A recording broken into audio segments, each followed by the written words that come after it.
हे मुसलमान जन जे दिलनि में ईमान जी गैरत मौजूद आहे।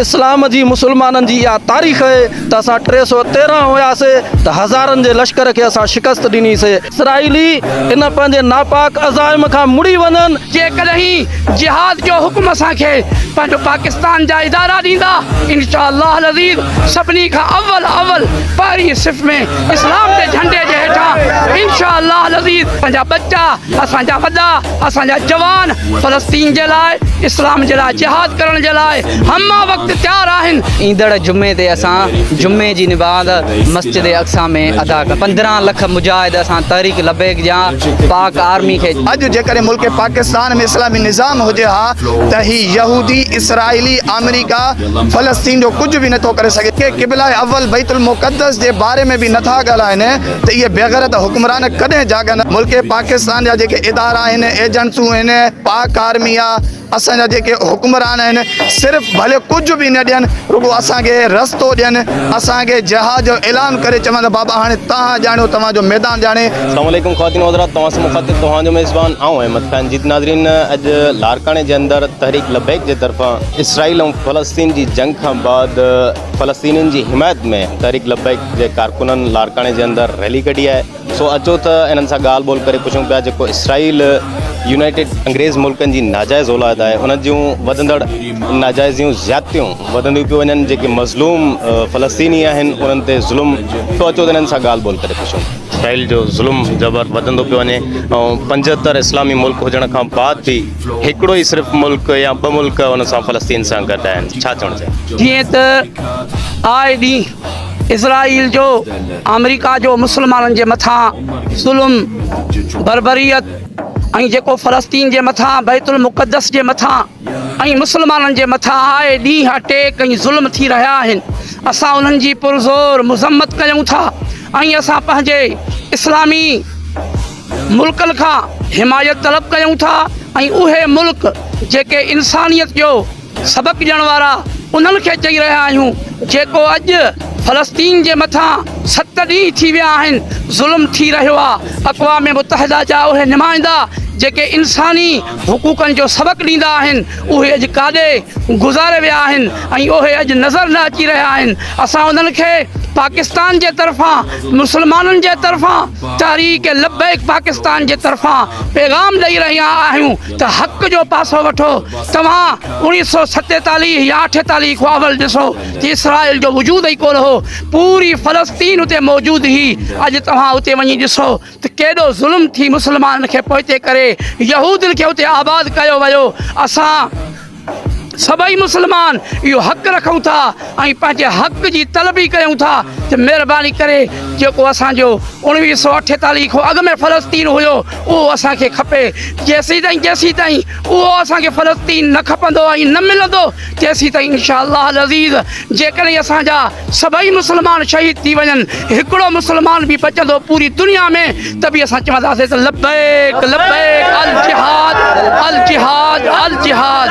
इंशाअल्लाह अज़ीज़ असां पंहिंजे फ़लस्तीन भाइरनि सां, हमास सां ऐं सभिनी मुल्कनि सां, पाक फ़ौज सां, पाकिस्तान सां तहरीक लबैक हमेशह पंहिंजे इदारनि सां बीह रही आहे ऐं हाणे बि बीठी रहंदी इंशाअल्लाह अज़ीज़। जेकॾहिं जिहाद जो हुकुम असांखे पंहिंजो पाकिस्तान जा इदारा ॾींदा, इंशाअल्लाह अज़ीज़ सभिनी खां अव्वल पहिरीं सिफ़ में तव्हां तहरीक लबैक जे मुजाहिदीन खे ऐं मुसलमाननि खे तहरीक लबैक ऐं इस्लाम जे झंडे जे हेठां इंशाअल्लाह अज़ीज़ जेकॾहिं असांखे जेके मामलात आहिनि जेके उते असांखे पहुचाइनि, इंशाअल्लाह अज़ीज़ हिकिड़ो मुसलमान, असांजा बच्चा, असांजा वॾा, असांजा जवान फ़लस्तीन जे लाइ, इस्लाम जे लाइ जिहाद करण जे लाइ हमा वक़्तु तयारु आहिनि। इंशाअल्लाह अज़ीज़ तहरीक लबैक हमेशह तयारु आहे। लबैक लबैक लबैक। लारकाने जे तरफ़ां लबैक या अक़सा हीअ रैली निकिती आहे। असांजे क़ाइदे मोहतरम अल्लामा हाफ़िज़ सअद हुसैन रिज़वी मदज़िलहुल आली जी नंढड़ी काल ते अल्हम्दुलिल्लाह हे आशिक़ाने रसूल, हे मुसलमान जन जे दिलनि में ईमान जी गैरत मौजूदु आहे। पंहिंजनि फ़लस्तीनी मुसलमान भाइरनि सां यकजहती जो इज़हार करण जे लाइ उमिरि जे हर हिसे जो हिते माण्हू निकितो आहे। अल्हम्दुलिल्लाह हिते अहिड़ा बि आशिक़े रसूल मुसलमान ला इलाहा इल्लल्लाह पढ़ण वारा मौजूद आहिनि जन पंहिंजा नंढड़ा नौ मौलूद बचड़ा बि खणी आया आहिनि ऐं इहो अज़म रखनि था त इंशा अल्लाह तबारक व ताला इस्लाम ते ऐं क़िबला अव्वल ते असां पंहिंजूं इज़तूं पंहिंजा घर पंहिंजा ॿार नंढड़ा ॿार जिगरनि जा टुकड़ा बि क़ुर्बान करण जे लाइ तयारु आहियूं।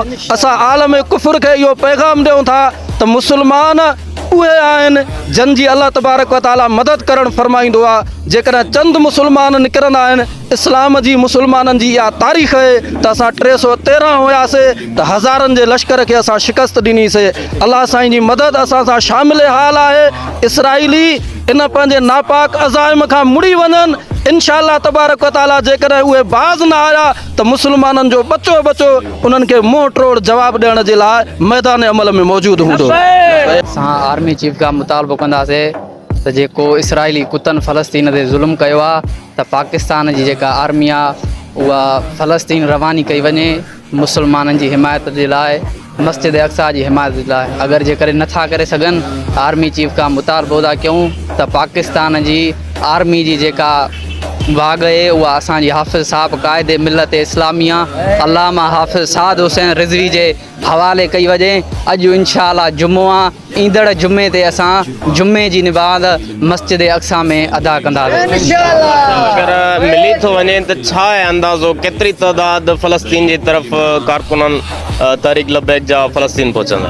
असांजे मरकज़ी क़ाइद नाइब अमीर पीर सैयद ज़हीरुल हसन शाह साहब ऐलान कयो आहे त 15 लख मुजाहिद असां तहरीक लबैक जा पाक आर्मी खे ॾियण जे लाइ तयारु आहियूं ऐं जेको बि जंग जो ख़र्चो थींदो उहो बि तहरीक लबैक अदा कंदी। अल्लाह तबारक व ताला क़ुरान पाक में इरशाद फरमायो त यहूदी कॾहिं बि तव्हांजा दोस्त न थी सघंदा। अहिड़े हिसाब सां अॼु असांजा जेके मज़हबी रहनुमा आहिनि जीअं त तव्हां मौलाना फज़लुर रहमान साहब खे ॾिसो जेको इसराइल जी हिमायत लाइ चवे थो त फ़लस्तीन खे हुकूक नज़र अचे ऐं हुकूक जो ॿारनि जो औरतुनि जो ख़्यालु कयो वञे त असां हिन मौलाना फज़लुर रहमान खे चऊं था त तूं कहिड़ो मज़हबी लीडर आहे जेको हेतिरो ज़ुल्म इसराइली यहूदिन अमेरिका फ़लस्तीन जे मथां कयो कश्मीर जे बर्मा जे जिते बि मुसलमान रहियल आहिनि उन जे मथां एतिरो ज़ुल्म अक़वाम मुतहिदा उहे लीडर अॻवान किथे आहिनि अॼु बि उहे ई ख़ामोश आहिनि। यहूदी जो साथ ॾेई रहियो आहे असांजा इस्लामी ममालिक जा जेके बि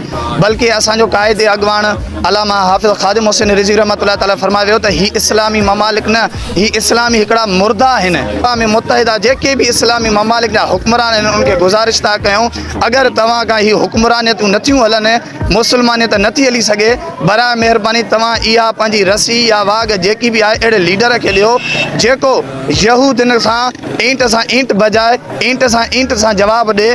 अहिड़े लीडर जी असांखे ज़रूरत आहे। असां हिकु नौजवान आहियूं ऐं असांखे बि हिकु नौजवान बहादुर लीडर जी ज़रूरत आहे। अॼु जेकॾहिं मुल्क पाकिस्तान में इस्लामी निज़ाम हुजे हा त ही यहूदी इसराइली अमेरिका फ़लस्तीन जो कुझु बि नथो करे सघे छो त असांजो क़िबलो अव्वल बैतुल मुक़द्दस आहे। जेकॾहिं अॼु उन जी हिफ़ाज़त न आहे त असां मुसलमान असां सभिनी खे गुज़ारिश था कयूं खुदारा अॼु उतो मुल्क पाकिस्तान जे लाइ न उथो पर फ़लस्तीन जेको बैतुल मुक़द्दस आहे असां मुसलमाननि जो ईमान आहे। जेकॾहिं अॼु असां उन जी हिफ़ाज़त न करे सघिया आहियूं त असां कॾहिं बि पंहिंजी बि हिफ़ाज़त न करे सघंदासीं। नौजवाननि खे त जीअं अबाबिलनि काबतुल्लाह शरीफ़ फतह कयो इंशा अल्लाह असां नौजवाननि खे या तहरीक लबैक जे प्लेटफॉर्म तां असांखे इजाज़त ॾिनी वञे त इंशा अल्लाह असां जुमे नमाज़ खां पहिरियां इहो बैतुल मुक़द्दस फतह कंदा त इंशा अल्लाह जुमे नमाज़ असां पंहिंजे अमीर मोहतरम सां गॾिजी बैतुल मुक़द्दस में अदा कंदासीं। मौलाना फज़लुर रहमान चवे पियो त फ़लस्तीनी भाइनि खे इहा अपील आहे त इसराइल ते जेको आहे सो इंसानी हुकूक जो ख़्यालु कयो वञे उन लाइ छा कमेंट कंदो? साईं ये सिर्फ़ु डॉलर खोरनि इन्हनि खे ॿाहिरां फंडिंग थी मिले तंहिंजे करे इहे ईअं था कनि।